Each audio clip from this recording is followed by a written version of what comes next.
नमस्कार and I welcome you all to world affairs. मैं हूं प्रशांत धवन। नाउ रिसेंटली इस टॉपिक पर बहुत से आर्टिकल्स पब्लिश हुए हैं कि पाकिस्तानी टैंक्स इस कंडीशन में नहीं है कि भारत से लड़ पाए। यहां पर आप देख पाओगे tanks not in working condition when x Pakistani army chief, जो जनरल बाजवा पाकिस्तान के पूर्व आर्मी चीफ थे, इन्होंने पाकिस्तान के जर्नलिस्ट को ओपनली ये कहा था, करीब 20 से लेकर 25 जर्नलिस्ट को ये बात ओपनली कही थी कि इंडिया के साथ वॉर पाकिस्तान अफोर्ड नहीं कर सकता।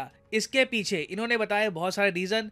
पहले तो इनके टैंक्स की कंडीशन बहुत ख़राब है, उसके अलावा इनके टैंक्स को ऑपरेट करने के लिए इनके पास फ्यूल ही नहीं है। इतना इनके पास फ्यूल नहीं है क्योंकि ऑफ कोर्स फ्यूल आपको परचेज करना होगा इंटरनेशनल मार्केट से। उसके अलावा अगर हम बात करें एम्यूनेशन की, असला बारूद की, वेरियस और एस्पेक्ट की, पाकिस्तान के आर्मी चीफ ने अपने जर्नलिस्ट को ये बात कैटेगोरिकली समझा दी थी कि इंडिया से वॉर के बारे में बार बार रिपोर्ट पब्लिश मत करो, अपनी जनता को इतना भड़काओ मत कि इंडिया से वॉर करनी होगी, इंडिया से वॉर करनी होगी, क्योंकि अगर ये वॉर एक बार स्टार्ट हो गई तो पाकिस्तान ये वॉर झेल नहीं पाएगा। नाउ ये स्टेटमेंट अपने आप पे बहुत ही इंपॉर्टेंट है क्योंकि टैंक्स की अगर हम बात करें प्राइमरली तो ये एक ऐसा एरिया है जहां पर इंडिया पाकिस्तान के बीच में बहुत ज़्यादा बड़ा डिफरेंस नहीं है। सरप्राइजिंगली इंडिया पाकिस्तान की जो फौज है उसमें आपको एक मैसिव डिफरेंस मिलेगा नंबर्स का, मगर टैंक्स के मामले में आप अगर देखो तो पाकिस्तान के पास ये लोग बताते हैं कि 3700 के आसपास बैटल टैंक्स है। मेन बैटल टैंक्स की मैं बात कर रहा हूँ यहाँ पर, और इंडिया के पास 4300 से ज़्यादा मेन बैटल टैंक्स हैं। तो पाकिस्तान के आर्मी चीफ का ये कहना कि ज़्यादातर जो इनके टैंक्स हैं काम करते नहीं हैं, ना इनके पास फ्यूल है, इससे साफ पता लगता है कि जो ये एक्चुअल नंबर है ना, इससे एक बड़ा अमाउंट हमको कम करके मानना पड़ेगा। करीब आप कह सकते हैं, हम एज्यूम कर पाएंगे कि 1500 के आसपास ही पाकिस्तान के टैंक्स हैं जो जेन्युइनली ऑपरेशनल कंडीशन में होंगे। और यहाँ पे आप देख पाओगे ये वो वीडियो है जो सोशल मीडिया पर बहुत वायरल हुई है। यहाँ पर पाकिस्तान के जर्नलिस्ट ही बता रहे हैं कि किस तरीके से जनरल बाजवा ने इनको पाकिस्तान आर्मी की जो कंडीशन है ये बताई, और ये बात सुन के पाकिस्तान के जर्नलिस्ट को कितना गुस्सा आया।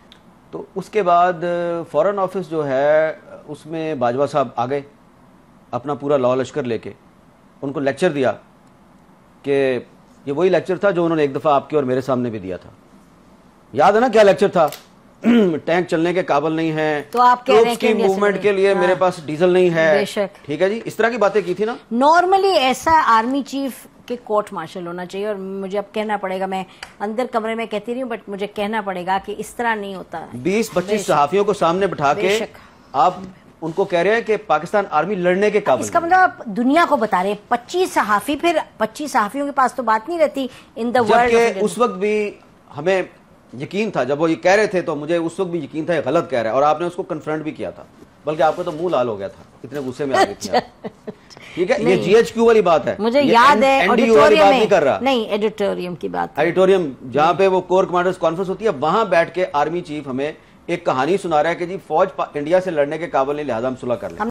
तो यहाँ पे आपने सुना पाकिस्तान के दो जर्नलिस्ट, एक तो हामिद मीर जिनके बारे में आपको पता होगा, बहुत ही ज़्यादा फेमस जर्नलिस्ट हैं, पाकिस्तान में नहीं और जगह भी आप देखो तो काफ़ी इनके इंटरव्यू फेमस हैं।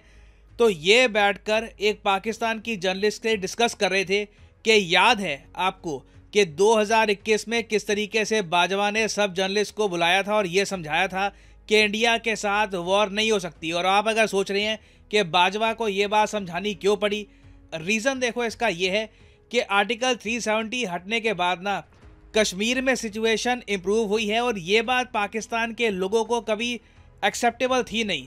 5 अगस्त 2019 को हमने आर्टिकल 370 हटाने का फैसला कर लिया इंडिया में। एक बहुत ही ज़्यादा ब्रेव स्टेप था बाय इंडिया। उसके बाद से हमने देखा है, ये जम्मू कश्मीर पुलिस ने खुद एडमिट किया है कि लॉ एंड ऑर्डर की जो सिचुएशन है, आप अगर पिछले सालों से कंपेयर करो, अगेन सब कुछ परफेक्ट है, ये कहीं पे पॉसिबल नहीं है, मगर पिछले साल से आप कंपेयर करोगे तो लॉ एंड ऑर्डर की सिचुएशन जम्मू कश्मीर में इम्प्रूव हुई है। 88% का ड्रॉप दिखा है लॉ एंड ऑर्डर के इंसिडेंट्स में। तो ओवरऑल देखिए, आर्टिकल 370 हटने के बाद कश्मीर में इन्वेस्टमेंट्स बढ़ी हैं, स्थिरता आई है, और ये बात देखो पाकिस्तान के लोगों को एक्सेप्टेबल थी नहीं। तो इसलिए पाकिस्तान के मीडिया में, इनकी जनरल पब्लिक में बहुत सारे लोग थे जो ये डिमांड कर रहे थे कि एक बार को इंडिया के अगेंस्ट मिलिट्री एक्शन लिया जाए। और आपने देखा होगा उस टाइम 2019 से लेकर 2021 के बीच में पाकिस्तान के उस टाइम जो पीएम थे इमरान खान, इन्होंने भी काफ़ी बार हिंट देकर ये कहा था कि कश्मीर की जो फाइनल फ्रीडम स्ट्रगल है ये शुरू हो जाएगी अक्टूबर में, हम कुछ बड़ा कर देंगे, बहुत कुछ एक बड़ा होने वाला है पाकिस्तान की तरफ से। उस टाइम यूएसए के जो थिंक टैंक्स हैं इन लोगों ने भी बार बार रिपोर्ट्स पब्लिश करी थी कि इंडिया पाकिस्तान के बीच में लार्ज स्केल वॉर हो सकती है, और इन रिपोर्ट्स में लिखा था और ये वॉर हो सकता है कि पाकिस्तान अपनी तरफ से इनिशिएट करे, ये लोग जो जम्मू कश्मीर का ये रीजन है इसको कैप्चर करने की कोशिश करे। ये बात इन रिपोर्ट्स में बहुत बार लिखी गई थी थ्रू आउट 2019 टू 2021। तो ये जो रिपोर्ट्स आ रही है, जो पाकिस्तान के लोगों की डिमांड थी, ये रियलिटी से बहुत दूर थी। पाकिस्तान की आर्मी कहीं से भी कैपेबल नहीं थी कि इंडिया से एक वॉर लड़ पाए। ये बात इनके जनरल ने जब इनके लोगों को बताई तो इनके लोगों को काफ़ी गुस्सा आ गया। उनको लगा कि यार ये जनरल तो पाकिस्तान की तरफ बात नहीं करता, ये तो बहुत ज़्यादा एंटी पाकिस्तान है। और फिर देखो एक बहुत ही इंटरेस्टिंग बात ये भी है, इस इंटरव्यू में यही बताया गया कि बाजवा का एक बड़ा प्लान ये भी था कि 2021 में पाकिस्तान पीएम मोदी को इनवाइट करेगा पाकिस्तान में, और उस टाइम एक हिस्टोरिक बातचीत होनी थी कश्मीर को लेकर, ताकि परमानेंट बेसिस पर एक पीस स्थापित हो पाए। सीज फायर तो एग्री हो गया था, उसके बाद परमानेंट पीस की बात चल रही थी, मगर इमरान खान ने ये सारा प्लान वीटो कर दिया ना। ये जो दो जर्नलिस्ट हैं, हामिद मीर और जो दूसरी जर्नलिस्ट हैं, इन दोनों के हिसाब से प्लान ये था कि मोदी जी पाकिस्तान में जाएंगे, और पाकिस्तान में देखिए एक बहुत ही फेमस मंदिर है शक्तिपीठ श्री माता मंदिर, यहाँ पे मोदी जी पहले माथा टेकेंगे, उसके बाद इस्लामाबाद जाएंगे, और उस वक्त पाकिस्तान की जो मेन लीडरशिप थी, प्राइमरली इनके आर्मी जनरल, उनसे मिलेंगे और कुछ बातचीत का प्लान था। ये जर्नलिस्ट ने क्लेम किया है। मगर जब ये प्लान बन रहा था ना, तो उस वक्त जो पाकिस्तान के विदेश मंत्री थे, इन्होंने इमरान खान को वार्निंग ये दी कि इलेक्शन पाकिस्तान में बहुत ज़रा करीब है, और अगर पीएम मोदी पाकिस्तान में आते हैं और इंडिया पाकिस्तान के रिलेशंस नॉर्मलाइज हो जाते हैं, दोनों कंट्रीज ट्रेड वापस स्टार्ट कर देते हैं, तो इससे देखो इमरान खान को इलेक्शन में काफ़ी नुकसान होगा। तो इसलिए ना इमरान खान और शाह महमूद कुरैशी ये बाजवा के सामने अड़ गए, और इन्होंने ये कहा कि इंडिया के पीएम की कोई भी विजिट नहीं होगी पाकिस्तान में। और ये देखो एक बहुत ही बड़ा बोन ऑफ कंटेंशन, आप कह लीजिए एक कॉन्फ्लिक्ट का एक रीजन बन गया बिटवीन इमरान खान एंड बाजवा। बाजवा को लगा कि इमरान खान इनकी बात सुन नहीं रहे। यूजुअली आप देखो पाकिस्तान में एक ट्रेंड रहता है, पीएम आर्मी चीफ की बात सुनता है। इस केस में पीएम ने कहा कि नहीं, मुझे इलेक्शन में लॉस हो जाएगा, मैं पीएम मोदी को इनवाइट नहीं करना चाहता। उस पर नहीं बोल सकता ना, क्योंकि ये स्टेट सीक्रेट के जुमरे में आता है। लेकिन हमें तो बोलना है, ये हमें तो अब आप इसमें ये देखें कि इमरान खान जो है वो कहता है बाजवा का कोर्ट मार्शल करें। बाजवा ने मेरी हुकूमत के खिलाफ साजिश की, मेरी हुकूमत गिरा दी, मेरे साथ ये कर दिया, मेरे साथ वो कर दिया। भाई जो उसने कश्मीर के साथ किया उस पर आप क्यों नहीं बोलते? नहीं, मैं आपको बताऊं, हमें जो पब्लिक स्टेटमेंट कोई आर्मी चीफ ऐसी दे दे, it is a public statement कि मैं हमारे जहाज नहीं चलते और टैंक नहीं चलते, ये तो बिल्कुल कहीं भी एक्सेप्टेबल नहीं हो सकता। और ये देखिए, ये बात कर रहा था वो जब फरवरी 2019 में पाकिस्तान एयरफोर्स ने इंडियन एयरफोर्स के अटैक को नाकाम बनाया। बेशक, ठीक है, बेशक, ठीक है। और किस तरह जो है वो उनका वो पायलट भी पकड़ लिया, और रोजाना हमारी फौज के जवान जो हैं वो बॉर्डर पे और टेररिस्टों के खिलाफ लड़ते हुए अपनी शहादत भी दे रहे हैं, कुर्बानियां दे रहे हैं। और आर्मी चीफ कह रहा है मेरे टैंक नहीं चलते, तो आपकी कॉम्पिटेंस भी, आपकी तो इससे देखो एक बात क्लियर हो जाती है कि इंडिया पाकिस्तान के रिलेशंस नॉर्मलाइज बिल्कुल नहीं होने वाले, क्योंकि एक बार को मिलिट्री पॉलिटिकल पार्टीज अपनी तरफ से कोशिश करें नॉर्मलाइज करने की, मगर इनकी जनता में इतना ज़रा एंटी इंडिया सेंटिमेंट है कि कोई ये रिस्क उठाना चाहेगा नहीं। अभी भी आप देख लो,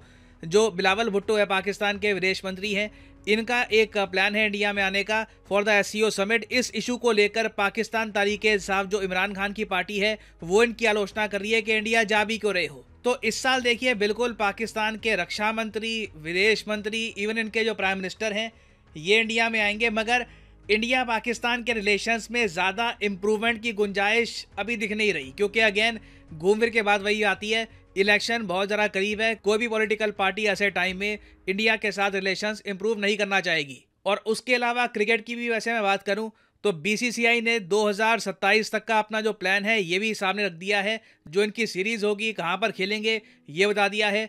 पाकिस्तान के साथ 2027 तक कोई सीरीज़ भी इंडिया की नहीं होने वाली। तो ये देखिए अपने आप में अनफॉर्चुनेट है, इंडिया के जो ट्रेड रिलेशंस हैं नेपाल के साथ, भूटान के साथ, बांग्लादेश के साथ, म्यांमार के साथ, ये लगातार बढ़ रहे हैं। मगर ये जो वेस्टर्न फ्रंट है, यहाँ पर एक कंट्री है जहाँ पे आप कह लीजिए बहुत ज़्यादा एंटी इंडिया सेंटिमेंट्स है, जो इनकी मिलिट्री और इनकी पॉलिटिकल पार्टीज भी कंट्रोल नहीं कर पा रही। नाउ फाइनली यहाँ पे मैं आप लोगों से पूछूंगा एक क्वेश्चन ये है कि हाल ही में कोप इंडिया युद्ध अभ्यास हुआ है। ये इंडिया और यूएसए के बीच में एक मिलिट्री एक्सरसाइज हुई है।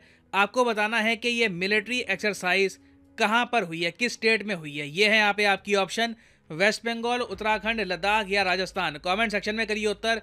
जो लोग सही आंसर करेंगे उनकी कमेंट को मैं हार्ट दे दूंगा ताकि बाकी लोग समझ पाए कि सही आंसर क्या है। और फाइनली यहाँ पर मैं ये भी ऐड कर दूं कि अनअकैडमी के यूपीएससी कोर्स पर एक मैसिव डिस्काउंट चल रहा है, फ्लैट 20% डिस्काउंट का। तो कमेंट सेक्शन में जाइए, अगर आप जेन्युइनली एक बार लाइफ में यूपीएससी एग्जाम के लिए प्रिपरेशन करना चाहते हैं तो कमेंट सेक्शन में जाइए, यहाँ पे आपको लिंक मिलेगा यूपीएससी कॉम्बो पैकेज का। यहाँ पे आप कर सकते हैं क्लिक।